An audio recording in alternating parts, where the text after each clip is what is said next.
हरियाणा चौपाल में आपका स्वागत है और मैं हूं आपके साथ लोकेश लकी जगवानी।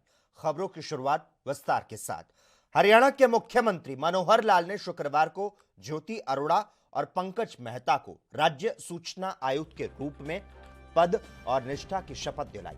हरियाणा निवास पर आयोजित समारोह में दोनों नवनियुक्त राज्य सूचना आयुक्त ने हिंदी में शपथ ली। इस समारोह में सहकारिता मंत्री डॉक्टर बनवारी लाल, महिला और बाल विकास मंत्री कमलेश ढांडा, श्रम एवं रोजगार मंत्री अनूप धानक मौजूद रहे। ज्योति अरोड़ा मौजूदा गृह और स्वास्थ्य सचिव राजीव अरोड़ा की पत्नी हैं, जबकि पंकज मेहता जेजेपी के अध्यक्ष डॉक्टर अजय सिंह चौटाला और उप मुख्यमंत्री दुष्यंत चौटाला से जुड़े हैं।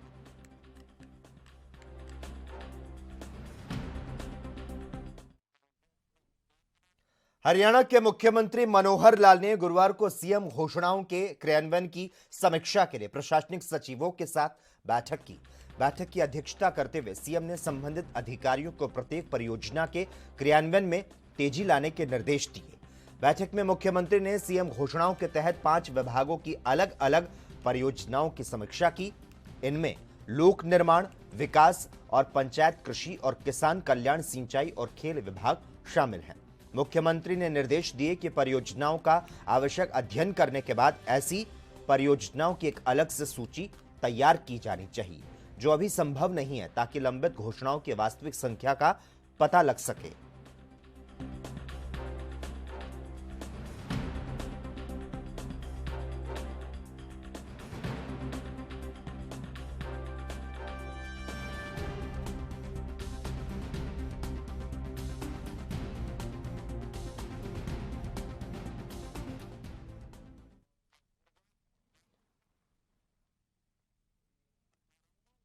हरियाणा में 30 जनवरी को अब अकेले राष्ट्रपिता महात्मा गांधी को नहीं, बल्कि स्वतंत्रता संग्राम में शहादत देने वाले सभी शहीदों की याद में 2 मिनट का मौन रखा जाएगा। गुरुवार को इसको लेकर सरकार ने आदेश जारी किए कि सभी कार्यालयों में 11 बजे कर्मचारी 2 मिनट का मौन धारण कर शहीदों को याद करेंगे।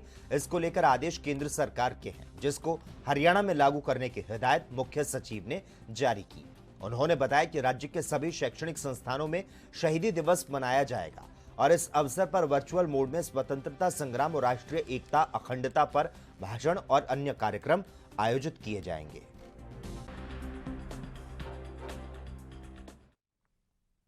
हरियाणा के राजकीय मिडिल स्कूलों में कार्यरत एससी-बीसी मुख्य अध्यापकों की योग्यता जांच के लिए विभाग ने कार्रवाई शुरू कर दी है। जांच के लिए मौलिक शिक्षा विभाग ने 3 कमेटियों का गठन कर दिया है। ये कमेटियां अब जांच करेंगी और 17 फरवरी तक अपनी रिपोर्ट को सौंपेंगी।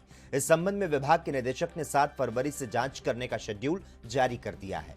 मुख्य सचिव ने 29 जून 2021 को अनुशंसा की थी। आरोप थे कि ऐसे अध्यापकों को भी पदोन्नत करके मिडिल हेड बना दिया गया, जो इसके लिए निर्धारित योग्यताएं भी पूरी नहीं करते थे। शिकायतों की संख्या बढ़ने पर विभाग ने एक्शन लिया और जांच के आदेश दिए। मौलिक शिक्षा विभाग के निदेशक अंशज सिंह ने आदेश जारी किया।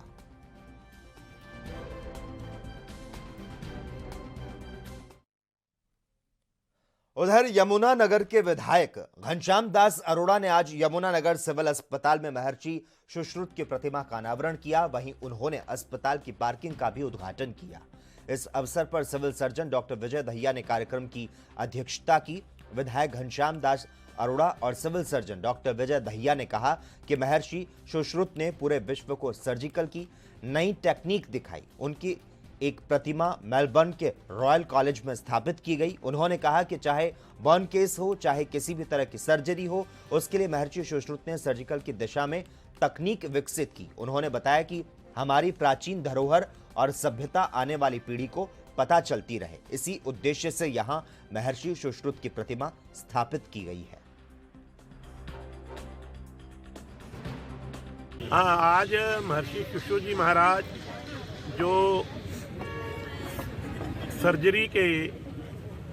जिन्होंने सर्जरी का प्रचलन किया, सर्जरी का व्यक्ति के जीवन में क्या महत्व है, किस प्रकार सर्जरी के द्वारा अनेक रोगों का निदान किया जा सकता है, ये उन्होंने स्थापित किया और सर्जिकल ऑपरेशंस शुरू करके लोगों का स्वास्थ्य कैसे ठीक रह सकता है, इसके बारे में उन्होंने जानकारी दी।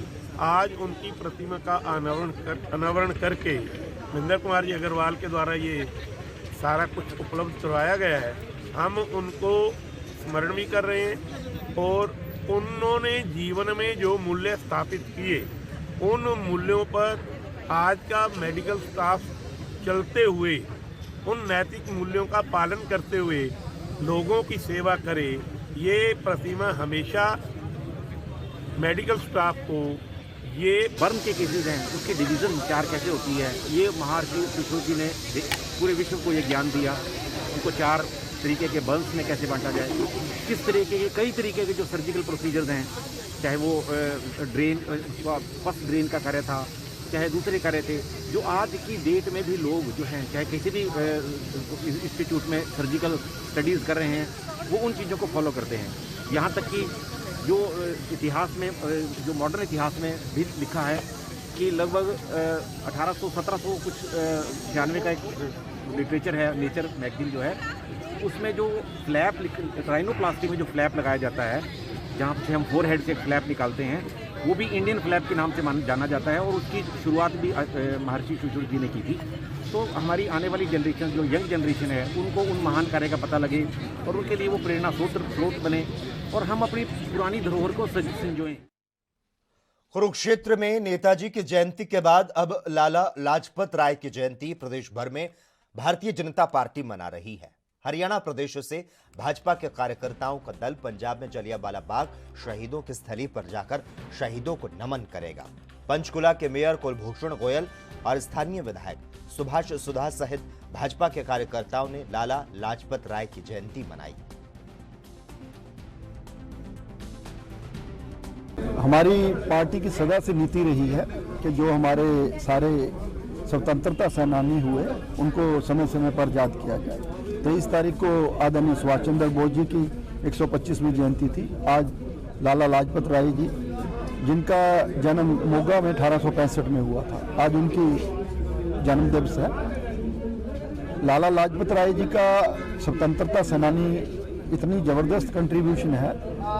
वो उन्होंने शुरू में चाहे अपनी वकालत की, वकालत के बाद उन्होंने बैंकिंग सेक्टर, अगर हम देखते हैं पंजाब नेशनल बैंक और स्टेट बैंक अगर किसी ने स्थापित किया, पंजाब नेशनल और लक्ष्मी जो दोनों शुरू की बैंकिंग इंस्टीट्यूशंस थे वो लाला लाजपत राय जी ने स्थापित किए। उसके बाद उस टाइम में आर्य समाज को भी बहुत बुरा माना जाता था। इन्होंने आर्य समाज को ज्वाइन किया और जितने डीएवी इंस्टीट्यूशंस आपको पूरे हिंदुस्तान के अंदर दिखाई देते हैं, इन्होंने आदरणीय दयानंद सरस्वती जी के साथ मिलकर डीएवी कॉलेज लाहौर का इनॉग्रेशन जो स्टार्टिंग की वो वहाँ से की इन्होंने, ताकि शिक्षा के अंदर। उसके बाद इन्होंने 1907 के अंदर कांग्रेस ज्वाइन की, जो कांग्रेस का था, पर और 1907 में ही जब ये ज़्यादा पॉपुलर हो गए तो इनको मंडेला जेल में डाल दिया गया और लोगों के आक्रोश को देखते हुए उनको छोड़ना पड़ा इनको।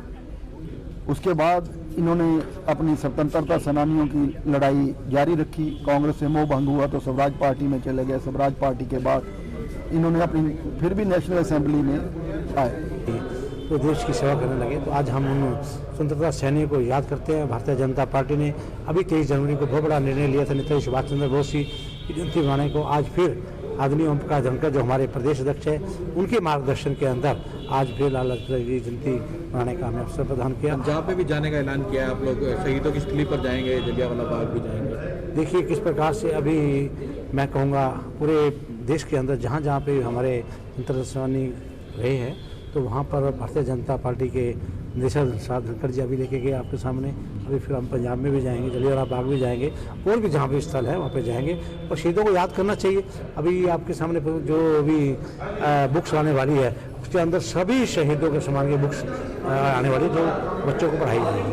दूसरा, स्थानीय निकाय चुनाव के लिए भी कुलभूषण गोयल देखिए स्थानीय चुनाव के इलेक्शन के लिए अभी अप्रैल या मई में इलेक्शन हो जाएंगे। अभी हम बता रहे थे हमारे गोयल साहब। कोविड महामारी की तीसरी लहर और बढ़ती महंगाई की मार के बीच 1 फरवरी को केंद्रीय वित्त मंत्री निर्मला सीतारमण बजट पेश करेंगी। इस बार लोग बजट के अलग अलग क्षेत्र में बड़ी राहत की उम्मीद कर रहे हैं। खास तौर पर महिलाओं ने रसोई को लेकर इस बजट से काफी उम्मीदें लगाई हैं। आने वाले बजट में से फरीदाबाद की महिलाओं की क्या कुछ उम्मीदें हैं, आपको बताते हैं।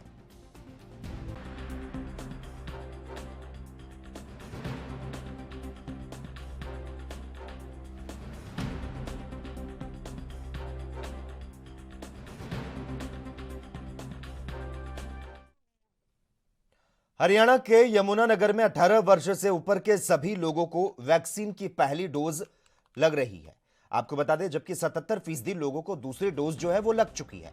यमुनानगर के सीएमओ डॉक्टर विजय दहिया ने बताया कि यमुनानगर जिले में 15 से 17 वर्ष की आयु के 59,000 जो विद्यार्थी हैं, उनमें से 38,600 को पहली डोज लग चुकी है, जो कि 66% है। वहीं 18 वर्ष से अधिक के सभी लोगों को 100% पहली डोज लग चुकी है। जिले में अभी तक जो हमारे लगभग 59,000 15 से 17 एज ग्रुप के बच्चे हैं, उनमें से 38,686 बच्चों को वैक्सीनेशन हो चुकी है, जो कि लगभग 66% बनता है, और उनकी वैक्सीनेशन की प्रक्रिया लगातार जारी है। इसी तरह से जो 18 साल से ऊपर के व्यक्ति हैं, उनकी हमारे ज़िले में 100% जो है पहली डोज की वैक्सीनेशन हो चुकी है, बल्कि 100.63% लोगों की वैक्सीनेशन हम अपने ज़िले में अभी तक कर चुके हैं।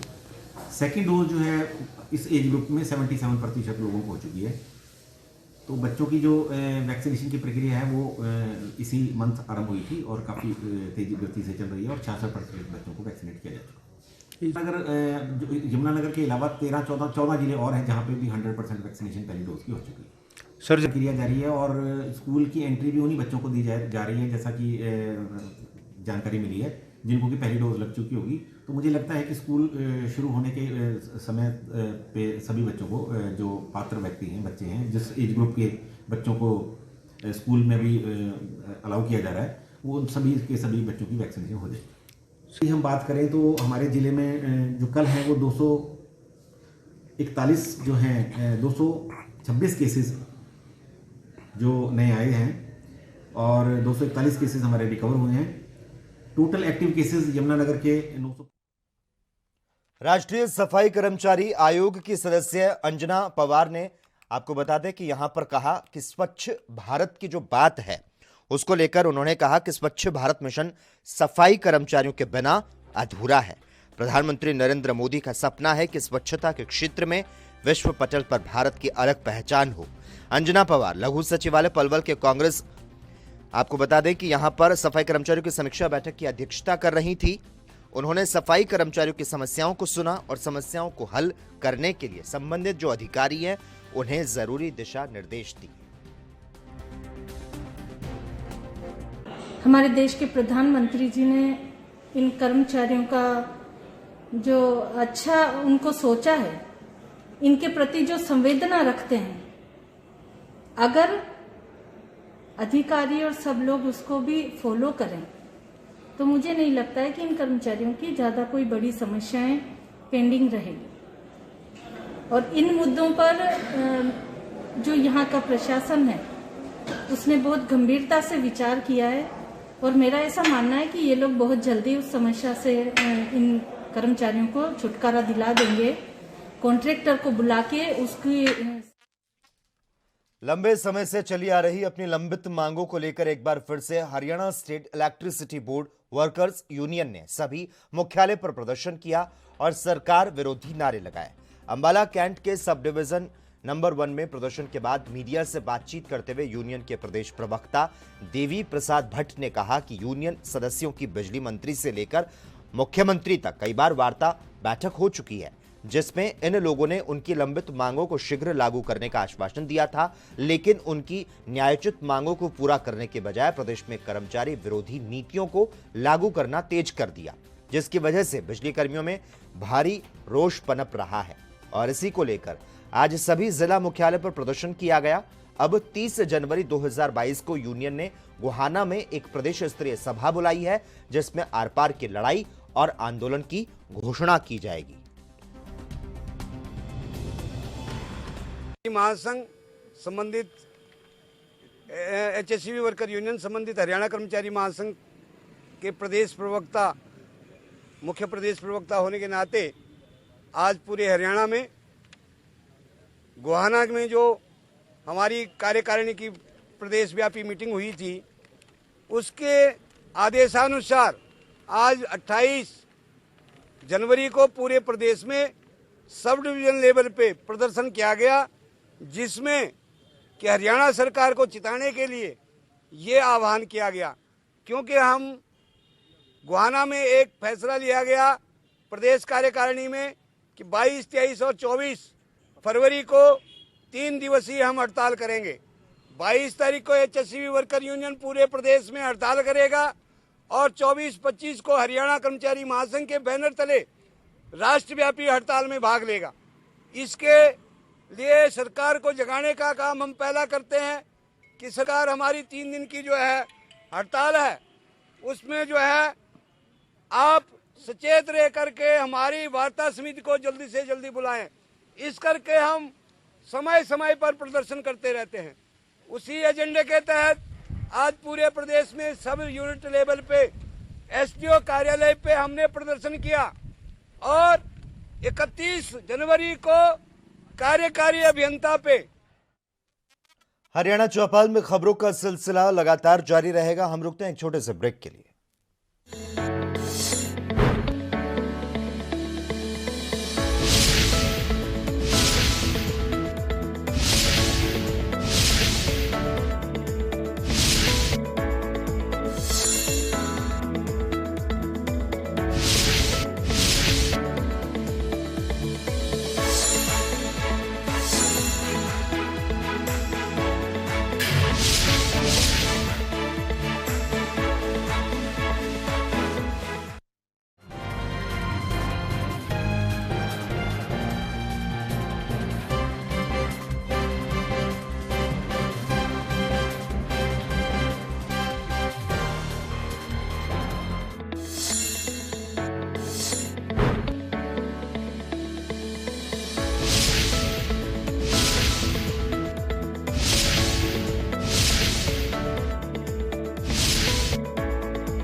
ब्रेक के बाद हरियाणा चौपाल में एक बार फिर से आपका स्वागत है। नूह मेवात में सैकड़ों किसानों का प्रदर्शन देखने को मिला। दरअसल कांग्रेस की हुड्डा सरकार के समय 1600 एकड़ जमीन का अधिग्रहण किया गया था। अधिग्रहण के समय हुए समझौते में किसानों ने सरकार के समक्ष अपनी मांगे रखी थी, जिनमें IMT, रोजका मेव के लिए उपायुक्त मेवात, भूस्वामियों, किसान और HSIIDC प्रशासन में आपसी समझौता हुआ था, जिसके बाद IMT में विकास का कार्य शुरू किया गया। RR पॉलिसी के तहत HSIIDC रिहायशी प्लाटों के लिए भूमालिकों को 20% की छूट, भूमि अधिग्रहण किए गए 9 गांवों का विकास कार्य के लिए गोद लेने जैसे वादे शामिल थे। लेकिन आज तक एक भी वादा पूरा नहीं हुआ, जिसके विरोध में आज किसानों का गुस्सा फूट पड़ा।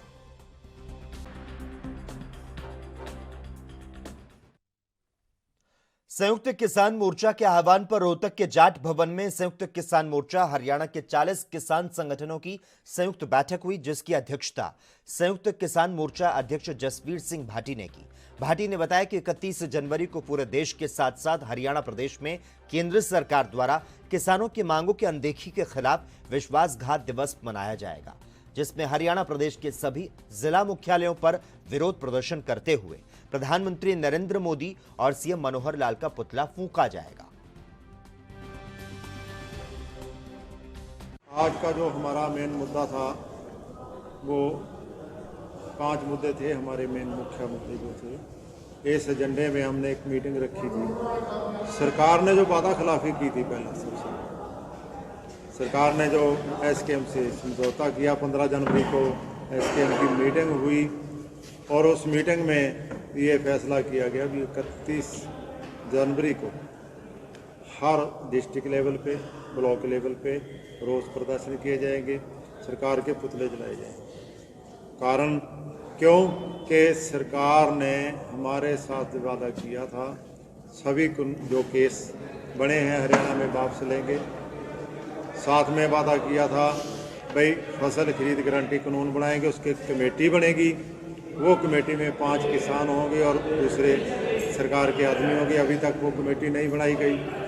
केस वापसी पे सरकार ने कोई काम शुरू नहीं किया, बयान दे छड़ती है अभी इतने केस थे, इतने वापस ले लिए, इतने पे हो गया 287, कभी 267 FIR है। रेलवे वाले हैं जो बाहर के स्टेटों के हैं, जो 4 केस सरकार ने 3 केस बोले थे भी हम नहीं वापस ले सकते, क्यों नहीं ले सकते, और जो एसडीएम करनाल वाले को प्रमोशन दी गई है क्यों दी गई है, इन मुद्दों पे हमारी जो मांगे थी वो हम 31 जो जनवरी का है वो पूरे। हरियाणा के अधिकारियों और कर्मचारियों पर आए दिन भ्रष्टाचार के आरोप लगते आ रहे हैं, जिसमें पहले भी कई अधिकारी और कर्मचारी गिरफ्त में आ चुके हैं। अब मामला कैथल के गोहला चीका से सामने आया, जहां पर एसडीएम और मार्केट सचिव पर रिश्वत लेकर करोड़ों रुपए की भूमि कब्जाने के आरोप लगे हैं। युवा किसान नेता हरदीप सिंह ने एसडीएम और मार्केट कमेटी सचिव पर आरोप लगाते हुए कहा कि प्रशासनिक अधिकारी किसान नेताओं के साथ मिलीभगत कर भूमि पर कब्जा कर रहे हैं। शिकायतकर्ता युवा किसान नेता की अगर माने तो शिकायत के बावजूद मामले में कोई कार्रवाई नहीं की गई। वहीं इस बाबत जब प्रशासनिक अधिकारियों से बात की गई तो उन्होंने शिकायतकर्ता को शरारती तत्व करार देते हुए सभी आरोपों को निराधार बताया।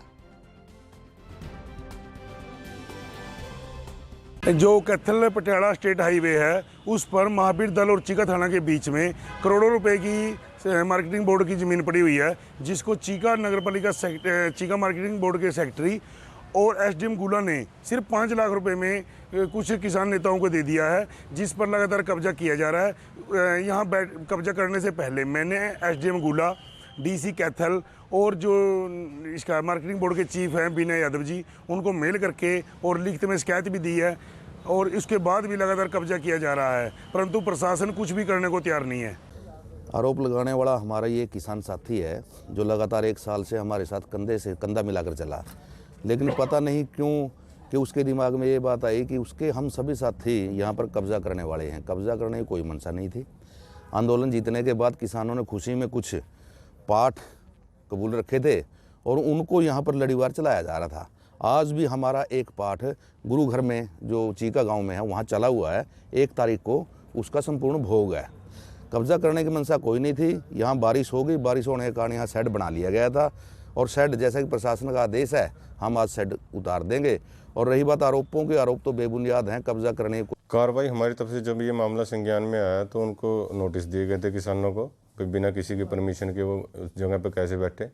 उसके बाद फिर एसडीएम साहब को ड्यूटी मजिस्ट्रेट लगाने के लिए लिख दिया गया था, और तब उसके बाद किसान आए थे। 27 तारीख तक का रिटर्न में समय मांगा। आज दोबारा एसडीएम साहब के ऑफिस में उनको बुलाया गया किसानों को। उन्होंने बोला हम आज से अपने खाली करने की कार्रवाई शुरू कर देंगे।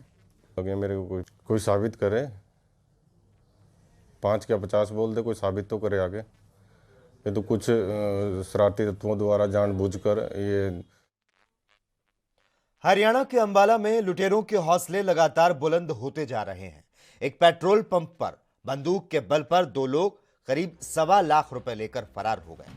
घटना रात के करीब 3:15 बजे की बताई जा रही है, जिसमें 2 लोग पेट्रोल पंप के कर्मचारियों से करीब 1.25 लाख रुपए छीनकर फरार हो गए। वहीं घटना की जानकारी मिलने पर पुलिस मामले की जांच कर रही है।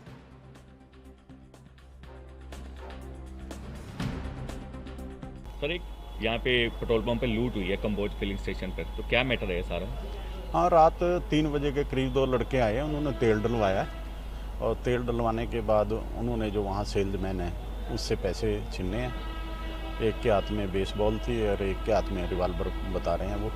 एक अंदर बैठा था, अंदर भी जाके उससे पैसे छीने उन्होंने, जिस पे हमें सुबह सूचना प्राप्त हुई है, जिस पे मुकदमा दर्ज कर दिया, और एसपी साहब की तरफ से अलग अलग टीमें बन चुकी हैं और कार्रवाई की जा रही है। बंदे तो 2 बंदे थे, वाइट गाड़ी स्कोडा गाड़ी में आए थे, और उन्होंने सुबह आते ही पहले बोला कि टैंकी फुल कर दो। वो लड़का टैंकी फुल कर रहा था, और साथ में एक बंदा बाहर निकला और रिवॉल्वर लेके उसने वो कैश का बोला कैश दे दो मेरे को कैश। फिर उसने रिवॉल्वर रख के उसकी जेब से सारा कैश निकाल लिया और बोला कि दूसरे और भी है, और कौन कौन बंदा है। उस दूसरे बंदे को भी उसने अंदर ला के उसका कैश भी निकाल लिया जेब से। सर, कितना कैश था टोटल कैश समथिंग 1.25 लाख के करीब था। सर, क्या क्या हथियार थे उनके पास? उनके पास एक के पास तो रिवॉल्वर था और एक के पास बेसबॉल। बारिश, धुंध और कड़ाके की ठंड जानलेवा साबित हो रही है। ज्यादातर लोग घरों में दुबकने को मजबूर हैं। तो वहीं आज सुबह अंबाला रेलवे स्टेशन रोड पर ढाबे के सामने एक अज्ञात व्यक्ति की ठंड के कारण मौत हो गई। सुबह होते ही मृतक को देखने के लिए लोगों का तांता लग गया। पुलिस को इसकी सूचना दी गई। सूचना मिलते ही पुलिस के कर्मचारी मौके पर पहुंचे। उन्होंने पहले मृतक की शिनाख्त की कोशिश की और आपको बता दें कि पहचान न होने पर उस अज्ञात की डेड बॉडी को पोस्टमार्टम के लिए नागरिक अस्पताल भेजा गया। वहीं अस्पताल में मौजूद पुलिस अधिकारी मनोज कुमार का कहना रहा कि उन्हें लावारिस व्यक्ति की सुबह डेड बॉडी पड़े होने की सूचना मिली थी, जिसकी शिनाख्त नहीं हो पाई। इस लावारिस की शिनाख्त के लिए आगे की कार्रवाई जारी रहेगी।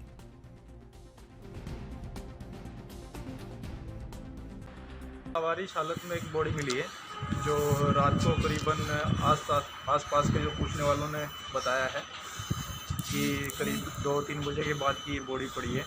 तो रात को ठंड के कारण इसकी मौत हो गई है स्वास्थ्य चौक पे, और सुबह खबर मिली है तो मौके पे हाजिर आके इसको सिविल लाइन मोर्चरी में रखवाया गया है, जिसके बाद सारी तलाश की जाएगी और उनके बारे में पता किया जाएगा। तो ये थाना कौन सा पड़ता है जनाब? थाना अंबाला कैंट। और इसी के साथ ही हरियाणा चौपाल में बस इतना ही। तमाम अहम खबरों के लिए लगातार आप देखते रहिए ANB न्यूज़।